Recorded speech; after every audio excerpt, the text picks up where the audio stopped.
Bonjour à tous, c'est Savoir Partager, l'émission de l'IRD audiovisuel et de Synapse Télévision. Alors aujourd'hui, notre invité Alain Broman, bonjour. Bonjour. Alain Broman, alors vous êtes un directeur de recherche à l'IRD à Montpellier. Vous avez été 5 ans au Congo, 8 ans à Dakar et vous avez travaillé sur les ressources vivantes. Vos recherches portent sur le biofonctionnement des sols, notamment sur ces drôles d'organismes qu'on appelle les bactéries. Et on va avoir l'occasion de voir qu'il y a des surprises avec les bactéries. Alors votre fonction se double de celle de passeur de savoir, je dirais de chercheur citoyen, puisque vous participez à la transmission des enjeux de la recherche au grand public, et c'est ce que vous êtes en train de faire en ce moment. Vous avez écrit un livre sur la transformation du manioc, et alors donc qui a été publié aux éditions de l'IRD. Je voudrais vous dire un mot de ce livre, parce que je crois que vous avez apporté quelque chose de neuf par rapport à ce qui se disait sur le manioc jusque-là. Oui, alors, tout d'abord, je suis coéditeur, donc en fait, c'est un livre qui est issu d'un congrès qui n'a jamais eu lieu, parce qu'en fait, sans partir dans l'histoire, au Congo, il y a eu une guerre civile, et donc le congrès s'est passé en plein milieu de la guerre civile, enfin, en plein début de la guerre civile, tel que les gens qui sont arrivés ont dû repartir tout de suite. Donc on a décidé, quelque part, de valoriser ce qui devait pouvoir être valorisé, et donc on a fait ce livre. Et c'est une belle... Enfin, la transformation alimentaire du manioc était donc mon premier objet de recherche que j'ai fait vraiment en tant que chercheur quand j'ai été recruté. Et ce qui était assez intéressant, c'est que ça avait été pris par les médecins. Alors pourquoi? Parce que le manioc contient des cyanides, et les cyanides, les cyanures, c'est pas très bon pour la santé. Et donc on s'est beaucoup intéressé à la disparition du cyanure pour les populations. Effectivement, il y avait quelques problèmes relativement, je trouve, minimes de goitre dus au cyanure pour des populations qui mangeaient un manioc mal fermenté. Et en fait, donc toute la fermentation était faite pour enlever ce cyanure. Et en fait, c'est pas vrai. Parce que ce cyanure, du moment ce qu'on a pu montrer, c'est que les enzymes sont présents pour dégrader le cyanure dans la plante. Donc il suffisait qu'on prenne la plante, qu'on la coupe en morceaux. Quelque part, le cyanure, ça s'en va déjà. Mais toute la fermentation, ça sert surtout à donner du goût. Parce que les gens, c'est surtout quelque chose qui... Il y a 200 millions de personnes qui mangent du manioc, donc c'est quand même un produit qui est relativement important en Afrique. Et ce qu'on a pu montrer, c'est qu'est-ce qui se passait en termes fermentaires. Et il y avait donc des produits qui étaient des produits qui sont produits, c'est pas très joli à dire. Et ce qui faisait tout le goût, et d'ailleurs donc on nous a demandé de faire cette fermentation qui se faisait dans des seaux, dans des mares, dans des endroits pas très propres. On a demandé de le faire de manière un peu plus industrielle. Donc on a réduit la fermentation de 6 jours à 2 jours, le produit a été stabilisé, on a pu le faire. Et ça a servi à rien. Pourquoi? Parce que les gens, quand ils font 5 jours de fermentation, ils commencent à le mettre dans la mare, puis ils font autre chose, ils vont au champ, comme ça. Et ça m'a permis aussi de voir que peut-être à partir d'objets scientifiques, enfin d'un objectif scientifique qui paraissait judicieux, de dire voilà, on va stabiliser le processus, le faire dans un temps plus court, ça n'intéressait pas les gens. Et qu'en fait, ce que j'ai fait avant et après, ça n'a pas vraiment changé les choses, même si on était, nous, contents de l'avoir fait. Donc ça montre déjà, j'ai commencé ma carrière pour me dire qu'il faut que je relativise de temps en temps ce que je fais par rapport effectivement au monde social, quoi. Toujours est-il que ce processus de fermentation, il vous a amené peut-être à travailler sur les bactéries. Parce qu'au fond de la fermentation aux bactéries, il n'y a peut-être qu'un pas. Et c'est peut-être ça qui vous a guidé vers les bactéries, non? Oui, enfin, j'étais déjà guidé par les bactéries parce qu'en fait, j'avais fait ma thèse sur guidé par, mais oui, j'ai fait ma thèse sur les termites, donc j'avais cette étiquette plus termite que microbiologiste. Donc on voit derrière un film qui s'appelle Termite Attack, auquel j'ai participé. Et je me suis beaucoup intéressé à ce modèle-là. Et avec Corinne. Corinne Roulant-Lefebvre, voilà, qui a été notre invitée dans l'émission et avec qui on a fait une émission sur les termites. Et c'est mon ancienne. J'étais un élève de Corinne Roulant, donc c'est une filiation, une forme. Et ce qui était intéressant chez les termites, c'est que j'appelle souvent les termites comme le premier microbiologiste. C'est un des premiers animaux qui a... On va revenir aux termites, mais moi je voudrais revenir des bactéries. Vous êtes passé par les termites pour aller aux bactéries. Donc je me suis intéressé aux termites et je me suis rendu compte que les termites étaient un objet microbiologique. Et donc je me suis donc intéressé à la microbiologie des termites. Et après, quand j'ai été recruté, cette microbiologie m'a permis d'aborder une autre fermentation, puisque vous avez absolument raison. C'est aussi une fermentation intestinale. Je suis passé à une fermentation alimentaire. Alors il y a des milliards d'années, il n'y avait que des bactéries. C'est-à-dire qu'il n'y avait pas d'organisme beaucoup plus compliqué que les bactéries. Alors moi, j'aimerais que vous m'expliquiez comment ça s'est passé, la fabrication de la première cellule vivante à partir de 2 bactéries. Comment est-ce qu'on est arrivé à la première cellule vivante? Puisque vous travaillez sur, au fond, l'origine de l'origine. du point de vue de l'apparition de la vie. Comment ça s'est fait? Alors, c'est pas tout à fait mon thème de recherche, mais effectivement, c'est quelque chose qu'on a abordé à travers le film donc Bacteriland. Bacteriland, donc alors vous êtes d'abord, l'auteur. j'aimerais bien... J'aurais dû vous dire d'ailleurs qu'il y a eu un prix, le premier prix d'environnement au Festival Image Santé. Donc c'est un film que j'ai vu évidemment et qui m'a passionné. Oui, on voit, bon, sans revenir à l'histoire du film, en fait, c'est quand j'ai fait le film avec Thierry donc, sur Thermite Attack, je lui ai dit il faut absolument qu'on fasse quelque chose sur les bactéries. Alors, il me dit les bactéries, non, ça embête tout le monde, c'est petit, c'est pas cinématographique, on va voir qu'il y a des images que de labo et de microscopes. Donc c'était vraiment un niet absolu. Je l'ai un petit peu, pendant 15 jours on était au Burkina Faso, donc on a du temps un petit peu au Burkina Faso, donc j'ai vraiment un petit peu pris à la gorge en disant non, non, il y a des choses, on peut voir des choses, des bactéries dans la nature, il y a les stomatolites, enfin bon, il y a pas mal de choses. Et donc, et à force, il a commencé à réfléchir et on s'y est mis. Mais effectivement, c'était un peu un challenge. Et en fait, l'idée principale, c'est que l'image de marque des bactéries dans le grand public, elle est déplorable. Si vous regardez un peu, si vous dites ce mot, je disais souvent que si on pouvait stériliser la Terre et qu'on fasse un vote dessus, ben les gens, à mon avis, 90% des gens diraient oui, quoi. Enlevons les bactéries, ça fait que des maladies. À cause de Pasteur, sans doute. Oui, contre les bactéries, c'est la source de maladies. Je dirais à cause du discours médical, de manière générale, quoi, que Pasteur effectivement a initié. Mais le discours médical, c'est qu'une bonne bactérie est une bactérie morte, quoi. Or, il y a de très bonnes bactéries qui justement ont intérêt à vivre. Voilà, ben, je pense qu'un milieu. Il y a un article dans le New Scientist qui est sorti l'année dernière qui était est-ce que l'homme est en fait un hybride bactérie, est un hybride bactérien. Bon, alors, vous n'avez pas répondu là. Répondez-moi sur les bactéries et la cellule. Là. Donc, ça s'est passé? D'abord, c'est une question que je ne peux pas vous répondre parce que si on le savait, on serait très content. Se dire exactement comment ça s'est passé, on a des hypothèses, exactement comme le début de la vie, le Big Bang. Hein. On n'a pas de fossiles bactériens qui nous permettent de comprendre. Ce qu'on sait, c'est que dans une cellule actuellement vivante, nous avons des mitochondries et on a des chloroplastes. Alors, les mitochondries, c'est notre réserve énergétique, c'est ce qui nous permet de faire de l'ATP. Et ça, cet ADN qui est construit dans les mitochondries est d'origine bactérienne. Donc l'ADN, je pense que maintenant c'est une molécule que tout le monde connaît, la molécule de l'information. Donc on sait que quelque part, cette cellule, elle provient d'une cellule qui était vivante, qui a entré dans la cellule et qui est devenue une forme, pas de parasite, mais d'organelle interne. Donc on sait que la vie a commencé par cette fusion-là. Et le chloroplaste, pour dire ce que c'est aussi un organelle qui permet la photosynthèse, donc chez les plantes. Et ben, ça vient aussi d'une bactérie qui faisait cette photosynthèse avant. Donc effectivement, nous sommes un animal hybride en soi, parce que nos cellules, ce qu'on appelle eucaryotiques, donc les cellules supérieures, sont issues de la fusion de cellules prokaryotiques. Alors j'aime pas tellement ce mot eucaryote, prokaryote, parce que ça fait quelque chose d'inférieur qui a donné quelque chose de supérieur. Je trouve que ça, c'est une réduction qui n'est pas lieu d'être, mais effectivement, on a eu un mécanisme fusionnel. Alors, Broman, ce qu'on peut dire, c'est qu'un gramme du sol, j'ai lu ça sous votre plume, d'un sol de forêt, par exemple, contient 10 000 espèces microbiennes. Est-ce qu'on peut bien parler d'espèces microbiennes, et encore mieux d'espèces de bactéries, compte tenu du fait que les espèces supposent quand même un minimum de sexualité, et si j'ai bien compris, il n'y a pas de sexualité chez les bactéries. Alors, est-ce que c'est des espèces? Elles sont heureuses quand même, hein, mais... Donc... Ça, c'est vous qui le dites. Oui, exactement. C'est la déviation professionnelle sur les bactéries. Alors c'est une question très compliquée que vous posez là, parce que c'est la définition du mot d'espèce. Alors il faut peut-être revenir à la définition de ce que c'est qu'une espèce. Effectivement, une espèce est définie chez tout écologiste, effectivement, par le phénomène de reproduction. C'est-à-dire que deux espèces peuvent se reproduire en elles-mêmes et donner quelque chose de fécond. Parce que effectivement, si on peut se reproduire et qu'on donne quelque chose d'infécond, par exemple les ânes, les ânesses. Donc, oui, les ânes et les mulets. Les ânes et les mulets, voilà. Donc ils peuvent se reproduire, mais le mulet est stérile. Cette définition-là est caduque pour les bactéries.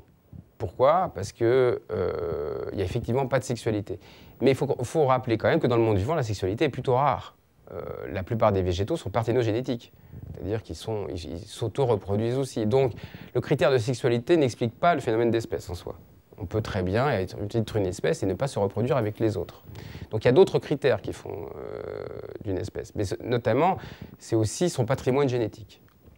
Or là, on aborde un autre problème avec les bactéries, c'est que les bactéries s'échangent leur patrimoine génétique à qui mieux mieux. C'est-à-dire que une même espèce d'une bactérie peut avoir 30 à 50% de son patrimoine génétique qui est différent. Et là, parce qu'il y a des transferts génétiques, ce qu'on appelle... les bactéries sont capables de transférer du matériel génétique de façon relativement efficace, et même des grands bouts d'ADN. Et ça pose énormément de problèmes, parce que ça, c'est quelque chose qu'il n'y a que les bactéries qui font. Et du coup, on peut se demander, est-ce que l'espèce est un vocable pertinent pour décrire les bactéries? J'avoue que c'est un débat qui agite encore beaucoup mon monde scientifique. Et alors, vous allez dire, c'est un débat interne, c'est intéressant pour les microbiologistes, mais ce n'est pas que ça. Parce que si vous n'avez pas une notion d'espèce, vous n'avez pas d'écologie. Parce que toute l'écologie, la spéciation, les îlots, est basée sur cette notion-là. Donc, faire de l'écologie microbienne, si je me revendique comme un écologiste microbien, eh ben, ce n'est pas simple quand vous n'avez pas la notion de base, la pierre philosophale de l'écologie, qui est la notion d'espèce. Si je comprends bien, vous êtes un croyant, c'est-à-dire vous pensez qu'il y a bien une espèce bactérienne sans pour autant pouvoir le démontrer. Mais vous pensez qu'il y a une espèce bactérienne. Alors ça signifierait que, par exemple... Je n'ai pas dit ça. Je n'ai pas dit qu'il y avait une espèce bactérienne. Je dis que ça pose question. Et ça me pose question. Donc, mais par contre, je pense qu'on peut effectivement, il y a des formes bactériennes, qu'un pseudomonas c'est quand même différent d'un actinomycète. J'ai rien compris, hein, les deux mots là. Voilà, donc comme on dit qu'un champignon est différent d'un... Mais en fait, cette notion est peut-être... il faut réinventer quelque part dans notre monde, comme les physiciens doivent le réinventer en mécanique quantique, peut-être d'autres vocabulaires pour décrire un peu la même chose. Par exemple, mais c'est vrai que quand on dit espèce bactérienne, on ne se réfère pas, avec les mêmes référents et avec le même contexte, à une espèce comme un mammifère. Voilà. On va avancer avec la diversité, parce qu'en Australie, par exemple, des géologues cherchent à dénicher des cyanobactéries sur des fragments de rochers. Des colonies de bactéries prospèrent dans l'Antarctique à moins 68 degrés, dans des conditions comparables à celles que l'on trouve sur Mars, par exemple. Alors la question qui se pose, c'est que des bactéries sont capables de vivre donc, dans les glaces, dans le feu. Elles possèdent des propriétés permettant de ne pas geler à 0 degré, au fond une sorte d'antigel, qui est obtenu par la fabrication de molécules de sucre ou d'alcool. D'autres résistent à l'acidité des lacs alcalins, aux geysers en ébullition, à des doses de rayons gamma 3000 fois supérieures à ce qui tuerait un homme. On a donc une très très grande diversité des bactéries. Alors c'est pour ça que c'est très important de savoir si, au fond, il y a quelque chose qui leur est commun à toutes. Oui, ce film-là, Bacteriland, vient de ce que vous venez de dire. C'est-à-dire, en fait, si, en termes de succès, on considérait que c'est l'adaptation qui est le critère numéro 1, je suis désolé, ce n'est pas l'homme qui serait numéro 1 en termes d'adaptation, c'est les bactéries. Les bactéries, on les trouve, comme vous l'avez dit, dans tous les environnements, qu'ils soient glacés ou hyper chauds.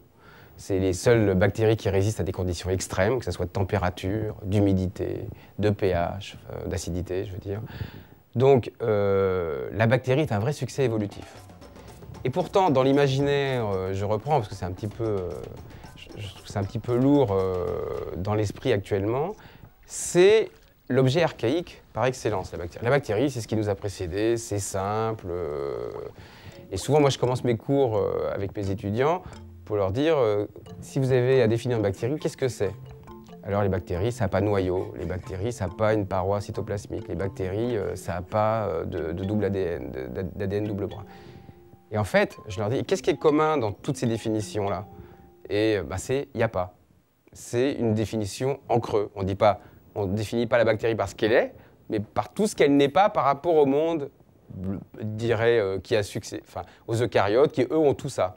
Donc en fait, c'est vraiment une notion interne d'archaïcité, c'est-à-dire ce truc-là un peu simple, qui a une membrane, un ADN, même pas dans un noyau, qui n'a même pas une belle membrane, et qui a, qui est apparu il y a 3,5 milliards d'années, comme on dirait, et puis maintenant on est à l'homme. Mais pendant 3,5 milliards d'années, les bactéries, elles ont évolué. Elles ne sont pas gardées avec eux. Donc elles ont conquis tous les environnements. Et donc, elles ont aussi énormément bougé.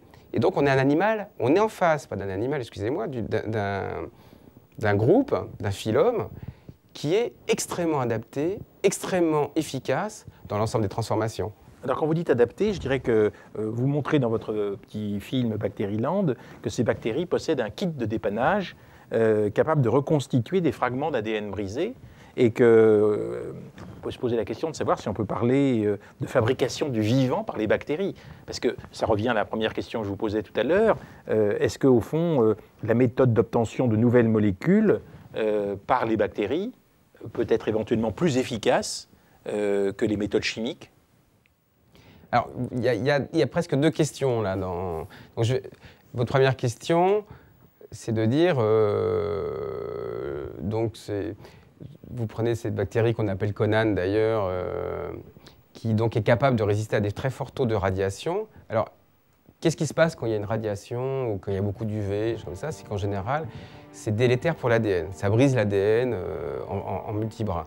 Et ben, l'ADN de cette bactérie, des Inococcus, se brise aussi, sauf qu'elle a des mécanismes de réparation tellement efficaces qu'elle est capable de le réparer presque très rapidement, beaucoup plus rapidement que les autres bactéries. On touche à l'adaptation dont vous parliez tout à l'heure. Voilà, donc en fait, c'est des bactéries qu'on trouve dans des environnements désertiques, évidemment, quand il y a énormément d'UV, dans des environnements extrêmement... et effectivement, c'est une des bactéries qui est capable de résister à des phénomènes de radiation. Mais ce n'est pas une nouvelle... c'est pas un nouveau vivant. Ceci dit, vous touchez quand même un point qui est important, parce qu'il y a un monsieur qui s'appelle Greg Venter, qui a l'ambition de faire une nouvelle bactérie. C'est-à-dire que maintenant, avec les outils génétiques qu'on a, on peut très bien penser, je veux dire, voilà, je veux une bactérie qui va manger le CO2 et qui va nous permettre de sortir de l'effet de serre. Donc, je connais les enzymes qui sont responsables. Pourquoi pas faire un nouveau vivant avec un kit enzymatique et un kit génétique minimum? Alors, la question, c'est quoi le minimum? Quel est le minimum de gènes nécessaires à faire une bactérie? Mais vous voyez les problèmes éthiques que ça pose derrière, parce qu'on est en train, là, effectivement, de toucher à la reconstruction du vivant. C'est presque un phénomène. Après, il y a effectivement, donc ça pose dans la communauté des débats extrêmement, je dirais, poussés sur est-ce qu'on a le droit de faire ça, parce que là, ça ne serait même pas de l'OGM, ça c'est un organisme qui serait complètement modifié. Ça fait très longtemps quand même qu'on utilise les bactéries. Je pense bien sûr à la manière dont les fromagers, les vignerons, les pharmaciens, avec les pesticides, etc., finalement utilisent pour leurs produits des bactéries. Alors c'était une utilisation simple, mais dans votre film, vous montrez ce qu'il en est des bactéries nitrifiantes qui transforment l'ammoniac en nitrate, le rôle des bactéries dans le flux de matière et d'énergie, et justement leur rôle prépondérant dans la production de gaz à effet de serre. Oui, j'ai encadré des lycéens et je leur ai dit, ils faisaient faire un oral sur l'importance des bactéries dans la vie quotidienne. Parce que c'est un petit peu ça, ce que vous dites dans cette vie quotidienne. Eh bien, regardez ce que vous faites dans une journée et vous verrez que vous êtes bactérien tout au long de la journée. Vous commencez par quoi? Vous commencez par vous laver les dents. Pourquoi on se lave les dents? Parce qu'il y a des bactéries qui se logent dans des cavités et que si on ne se lavait pas les dents, il y aurait fermentation. Qu'est-ce que vous mangez après dans votre frigidaire? Des produits issus de la fermentation, le lait, le fromage. Tout ça, c'est fait dans une vache, notamment, qui a des Et quand à midi, vous buvez du vin, ça recommence. Et de la bière aussi. Donc, les olives, les cornichons, vous prenez votre voiture.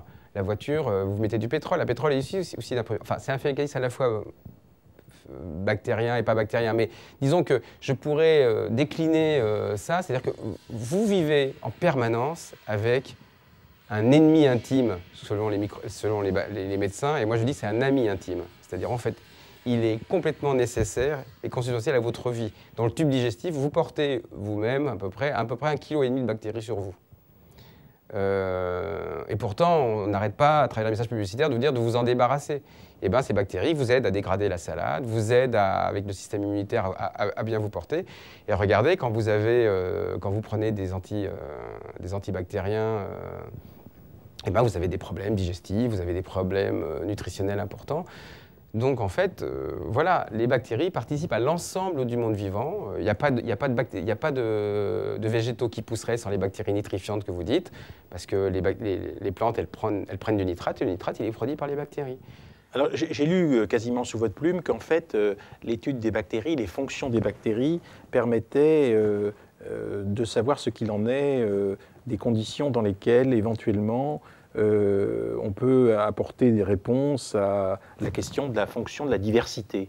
et qu'en fait, la diversité dans la nature était liée à la question de la bactérie. Alors là, comme vous avez pris des bactéries extrêmement diverses, est-ce que c'est ça que vous voulez dire sur la fonction de la diversité?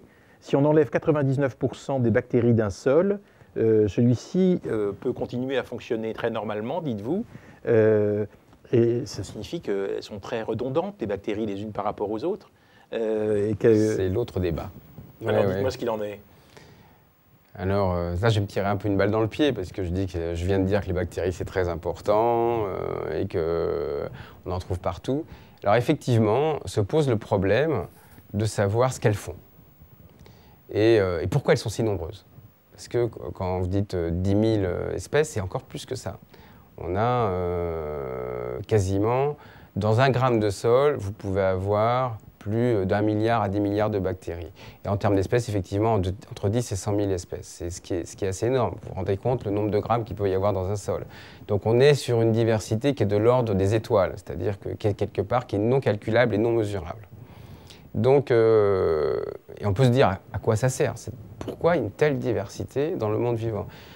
C'est une diversité individuelle ou c'est une diversité... Diversité d'espèces. C'est-à-dire que oui. là, je vais être obligé d'être un peu technique parce que la notion d'espèce étant une notion floue, comme je vous l'ai dit tout à l'heure, on a mis une barrière, c'est-à-dire que quand on prend 2 bactéries et qu'on extrait leur ADN, on peut avoir des mécanismes qui permettent de savoir quelle est l'homologie de ces 2 ADN. Est-ce qu'ils contiennent la même information ou pas? Et si cette information est commune à 97%, donc s'il y a 3% de différence, on considère qu'il y a une nouvelle espèce. À 90%, c'est un nouveau genre, etc. Donc c'est sur des bases moléculaires qu'on définit maintenant cette notion d'espèce. Avant, c'était sur des bases physiologiques, maintenant on a pris les bases moléculaires. Donc si vous extrayez l'ADN d'1 gramme de sol, vous êtes capable maintenant, avec ces techniques-là, de dire combien il y a de différentes espèces génomiques ou espèces, enfin vous appellerez ça comme vous voulez. Donc d'abord une diversité immense. Alors à quoi ça sert? Redondance fonctionnelle. Effectivement, elle semble qu'il y a beaucoup de bactéries qui font la même chose. Et qu'effectivement, ce papier que vous citez, donc, qui est un article de Sophie Wertz, a montré que si, excusez-moi du terme, vous flinguiez quelque part 99% de la diversité, les fonctions comme la nitrification, la dénitrification, c'est-à-dire le fait de produire du protoxyde d'azote, ou la minéralisation, c'est-à-dire le fait de produire du CO2, ne sont globalement pas affectées. Il y avait d'autres études qui avaient montré un peu la même chose. Alors, 2 commentaires à ce truc-là. C'est que la première chose, oui, on l'a fait, mais dans un côté potentiel. C'est-à-dire que ce n'est pas affecté pour faire la même chose. Mais supposez que vous avez une perturbation, je ne sais pas, que l'acidité descende, ou que l'humidité monte, ou que la température... Peut-être que là, on verrait que le fait d'avoir réduit la diversité, vous avez réduit votre capacité d'adaptation à une perturbation. Vous dites peut-être, vous n'êtes pas sûr de ça? C'est un débat.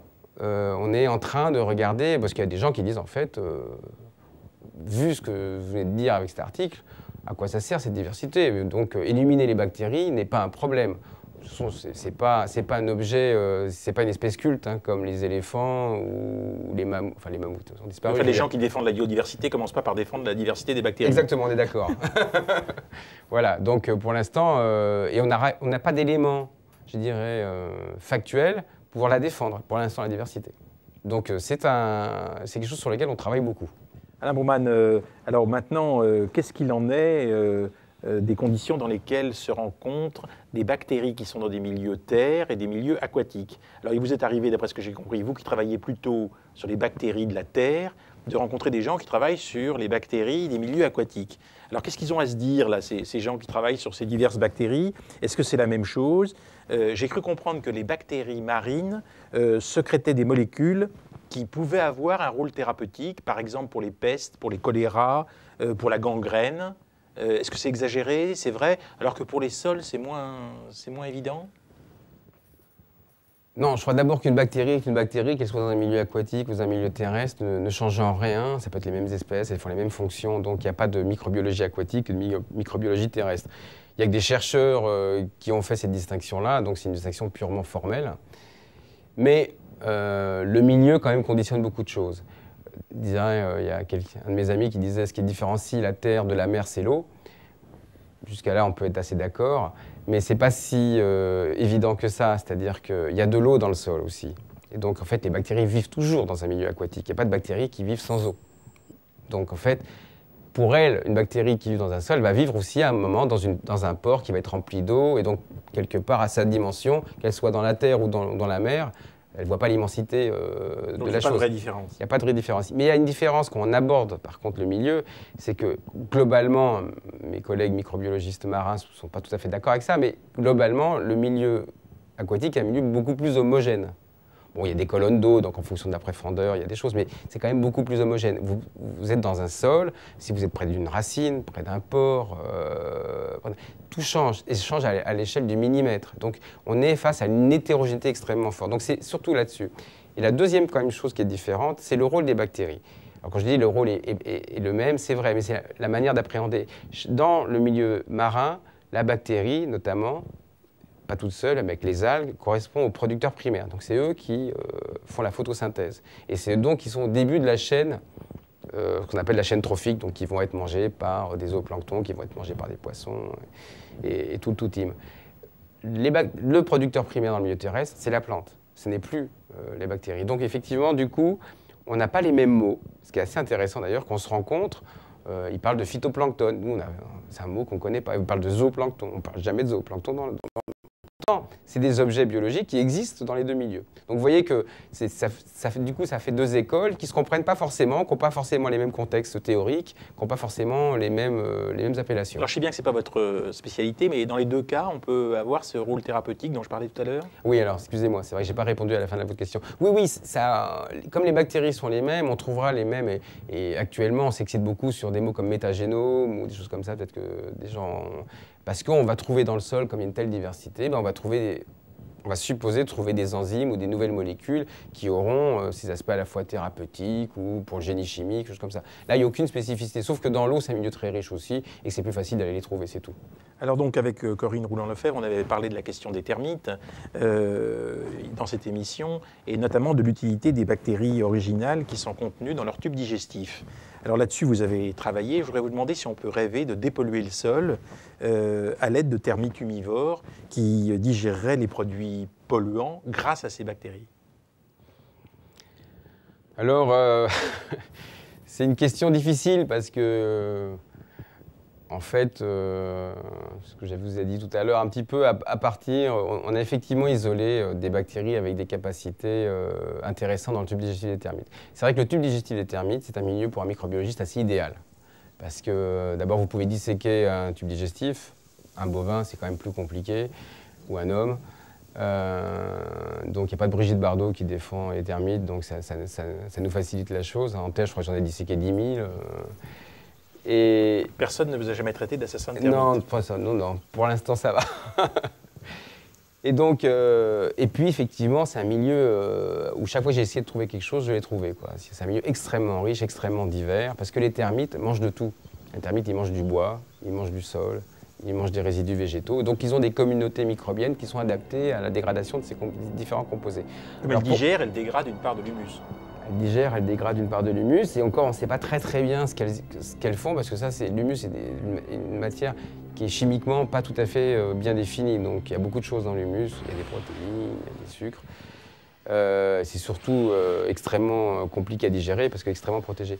Mais pour revenir à votre question sur peut-on dépolluer les sols, alors je dirais que on pourra trouver des bactéries qui ont des potentialités biotechnologiques performantes à l'intérieur du tube digestif des termites. Mais utiliser le termite en lui-même pour dépolluer, j'y crois pas beaucoup, parce qu'ils sont adaptés à des milieux extrêmement définis, comme la forêt tropicale humide, donc vous n'allez pas transporter un termite du Congo dans l'abri, quoi. Donc, par contre, on pourra trouver, effectivement, comme on recherche dans le sol, dans le termite, on a plus de chances de le trouver. Et par exemple, là, on a écrit un programme ANR où on dit, au lieu d'essayer de chercher dans le sol... ANR, Agence nationale de la recherche. Agence nationale de la recherche, qui est notre principal bailleur maintenant. Donc, et on a vendu cette idée-là en disant, au lieu d'aller chercher dans le sol des enzymes pour... Alors, c'est pour le bioéthanol, hein, c'est aussi des choses actuellement... donc, pour faire du biocarburant, mais à partir des résidus, pas à partir des productions alimentaires. Quand même, c'est quand même plus éthiquement favorable. Ben, il faut trouver des enzymes qui dégradent cette lignocellulose, parce que c'est des composés lignocellulosiques. Et on dit le termite, c'est un bon milieu pour le trouver, parce qu'eux, ils font ça depuis des milliers d'années. Donc, au lieu d'aller chercher dans le sol, allons chercher dans le termite ces enzymes-là. Est-ce qu'on peut dire quand même que la fertilité des sols tropicaux pourrait éventuellement être rendue possible grâce à un travail sur les termites? Parce qu'aux tropiques, on peut trouver éventuellement ces termites. On ne les changerait pas de milieu et elles pourraient fertiliser le sol si on les utilisait astucieusement, non? Oui, je généraliserai un petit peu votre question, c'est-à-dire, on parle beaucoup d'agriculture biologique actuellement. Et pour nous, l'agriculture biologique en tant que chercheur du sol, je veux dire, est une très bonne entrée. Parce que c'est quoi l'agriculture biologique? C'est avant, le sol est un support inerte un petit peu. Vous plantiez une plante et il lui manque d'azote, vous lui mettez un engrais azoté. Il lui manque du phosphore, vous lui mettez un engrais phosphaté. Vous ne cherchez pas à trouver ces composés directement dans le sol. Or, ils existent. Ils existent et ils sont issus de toute une chaîne de dégradation dont la faune du sol fait partie. Les termites, les vers de terre, on connaît plus le modèle ver de terre ici. Je dirais que le termite fait un peu office de ver de terre dans les tropiques. Mais ça fait partie de ce continuum, je dirais, biotique, c'est-à-dire vivant dans le sol, qui est nécessaire de préserver. Tout le monde s'en est foutu pendant des années. Les agronomes, je ne vais pas me faire des copains là, mais quelque part, le sol n'était pas vu comme un milieu vivant. C'était un milieu physico-chimique, comme une espèce de grand filtre physico-chimique sur lequel on pouvait faire adhérer des fils, des engrais, comme ça. Donc cette vision-là, elle est en train d'être réinventée et à travers justement le fait que l'agriculture biologique, elle va essayer de chercher dans le sol les aliments pour les plantes. Et pour nous qui travaillons sur la faune du sol, eh ben, notre rôle, c'est de montrer qu'ils sont absolument nécessaires et les termites le sont nécessaires. Alors, ça ne veut pas dire que tous les termites sont nécessaires. Il y a des termites nuisibles, il ne faut pas non plus en faire une espèce de paradigme du bon vivant. Il y a des termites qui, au lieu d'abord détruisent les cultures, je pense que Corinne Rouland a dû vous en parler. Donc voilà, il faut gérer le vivant d'une manière optimum, c'est-à-dire il ne faut pas non plus favoriser des organismes qui pourraient être délétères. Mais disons dans une vision biologique, effectivement les termites ont leur rôle. Alain Broman, quand on parle de bactéries, l'acception commune est quand même liée d'une certaine façon à la pasteurisation. Parce que la pasteurisation, c'est la suppression d'une certaine façon des bactéries. Alors je voudrais vous demander, comme ça a été conçu, vécu comme un très très grand progrès, qui a éliminé des bactéries, on a cette vision négative des bactéries. Mais en même temps, on oublie qu'il y a des bactéries qui sont positives, qui permettent effectivement le développement, comme vous l'avez montré, qui peuvent jouer un rôle, y compris d'amélioration du biologique. Alors, est-ce que vous êtes contre la pasteurisation, d'autant plus que quelquefois, on essaye de réintroduire des bactéries dans les yaourts, dans les jus de fruits est-ce que vous êtes contre la pasteurisation ou est-ce que vous pensez qu'il faut faire attention à ce que la pasteurisation ne soit pas une acception seulement négative des bactéries? C'est une question un peu complexe et je vais être prudent quand même parce qu'on touche à des choses qui sont quand même lourdes. La pasteurisation, ça a permis la production de masse, ça a permis de nourrir le monde, ça a permis les voyages, ça a permis de transporter dans des cargos. Donc être contre la pasteurisation maintenant, ça serait un petit peu compliqué. Mais ce qui est sûr, c'est que ça a eu des conséquences extrêmement importantes en termes de santé humaine. Alors, positives, effectivement, je ne le nie pas, mais on montre actuellement que les maladies auto-immunes, l'asthme étant une des maladies, sont dues au fait qu'on est de moins en moins en face d'allergènes, c'est-à-dire de molécules qui nous permettent de construire notre immunité. Alors, je vais faire une petite parenthèse sur notre immunité. Bon, on n'est pas avec une immunité totale. Cette immunité, elle se construit au fur et à mesure des accidents de la vie. Je veux dire les accidents, justement, d'être en contact avec des allergènes. Donc, si vous êtes dans une ferme, que vous avez des animaux, qu'il y a des parasites, dans un milieu, donc, effectivement, qui est non pasteurien, je dirais, eh ben, vous allez effectivement contracter des maladies infantiles, la rougeole, des choses comme ça, puis des rhumes. Et tout ça, ça va construire votre immunité. Ce qui va, quand vous allez après grandir, vous permettre effectivement d'affronter d'autres bactéries qui seront beaucoup plus nuisibles.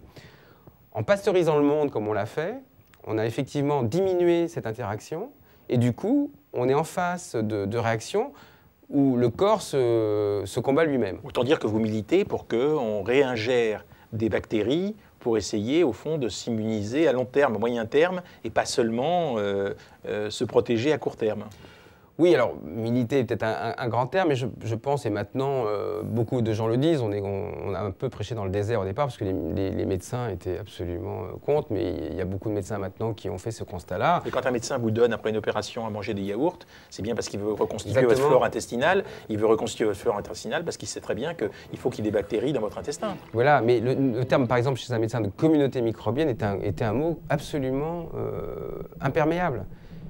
Pour un médecin, je suis obligé d'être un peu caricatural parce que quand je dis pour un médecin, il y a évidemment plein de médecins qui ne pensent pas ça. Mais avant, on était dans le concept qu'on appelle de corps, c'est-à-dire le concept qui fait qu'une bactérie est égale à une maladie. Un concept de corps, il a fait 4 corpus, c'est-à-dire s'il y a une maladie, vous êtes capable d'isoler l'agent. L'agent, vous pouvez l'isoler et le réinoculer, il va donner exactement la même maladie. Donc à travers ce corpus-là, on avait un agent causal et on avait une maladie. Donc la bactérie, ce n'était pas une communauté, c'était un individu bien déterminé. Parler de communauté, par exemple, c'est complètement changer ce paradigme-là. Donc de penser que par exemple, vous pouvez avoir une maladie, si une communauté disparaît, donc une communauté, du coup, va prendre la niche écologique de l'autre, et là, vous pouvez avoir déclenché. Donc le fait de maintenir une diversité à l'intérieur d'un tube digestif peut être important. Et donc de rétablir cette diversité après un accident antibiotique ou un accident où vous avez diminué, ça a un intérêt. Mais comprendre ça, qui peut paraître à la limite du b.a.-ba pour un écologiste, était extrêmement compliqué pour le monde médical. Alain Broman, alors on le voit, vous êtes un parfait passeur, vous savez très bien passer ses connaissances, vous y consacrez du temps, j'ai cru comprendre que vous aviez contribué à la création, enfin vous êtes disons dans le conseil d'administration d'une association francophone d'écologie microbienne, vous avez parlé tout à l'heure d'écologie microbienne, alors c'est une expression qui peut surprendre, en fait les objectifs de cette fédération, si j'ai bien compris, c'est fédérer des équipes qui travaillent sur des biotopes très différents, les sols, les tubes digestifs, des sédiments, des milieux marins, et en même temps de faire connaître ce qu'il en est, non? Oui, alors c'est venu... J'ai d'abord organisé une université d'été qui s'appelait Microtrope. Donc l'idée, c'était aussi de fédérer des gens de différents milieux, mais en milieu africain. J'ai quand même une étiquette IRD, donc, à laquelle je tiens. Et l'écologie microbienne est très peu enseignée, et encore je fais un peu un euphémisme en Afrique, et en général dans les pays sous-développés. Et Elle est enseignée en France? Alors c'est une bonne question ça, parce que oui, ça commence. Mais je veux dire, c'est relativement... On a été sous le sceau de la bactériologie, et ce terme est important, parce que la bactériologie, c'est les bactéries vues par le monde médical. Donc en fait, ça a été une science qui a été un peu vampirisée par le monde médical. Et l'écologie microbienne, c'est-à-dire le rôle des micro-organismes dans la nature en soi, est une science extrêmement neuve. D'ailleurs, quand vous allez dans des congrès, c'est plutôt des trentenaires, des quarantenaires. Moi, je commence à faire office de vieux schnock dedans. Mais c'est une communauté extrêmement jeune, extrêmement dynamique, donc, qui a commencé vraiment dans les années 80. Alors qu'on avait tous les outils nécessaires pour le faire. Donc, je ne sais plus ce que je disais. Donc, la bactériologie, comme je disais, a vampirisé l'écologie microbienne. Et donc, il y avait nécessité un petit peu de la remettre au centre. Donc, on a fait des universités d'été pour les gens du Sud. Et après, il y a eu cette création de la FEM auquel je me suis absolument, effectivement, auquel j'ai adhéré rapidement, pour fédérer effectivement l'ensemble des gens qui travaillent sur cet organisme et qui sont dispersés, un dans les tubes digestifs, l'autre dans le sol, l'autre dans le milieu aquatique. Voilà. Mais vous pensez qu'aujourd'hui, ça progresse, l'écologie microbienne, et qu'un peu partout, on va commencer à enseigner cette écologie microbienne? Ben, par exemple, le congrès qu'on fait en septembre, là, avant, on était, ça commençait à une petite centaine, on est déjà plus de 250. Et oui, l'écologie microbienne est en pleine ascension et j'espère qu'elle va perméabiliser d'autres milieux scientifiques. Merci, Alain Broman. Eh ben, c'est moi qui vous remercie.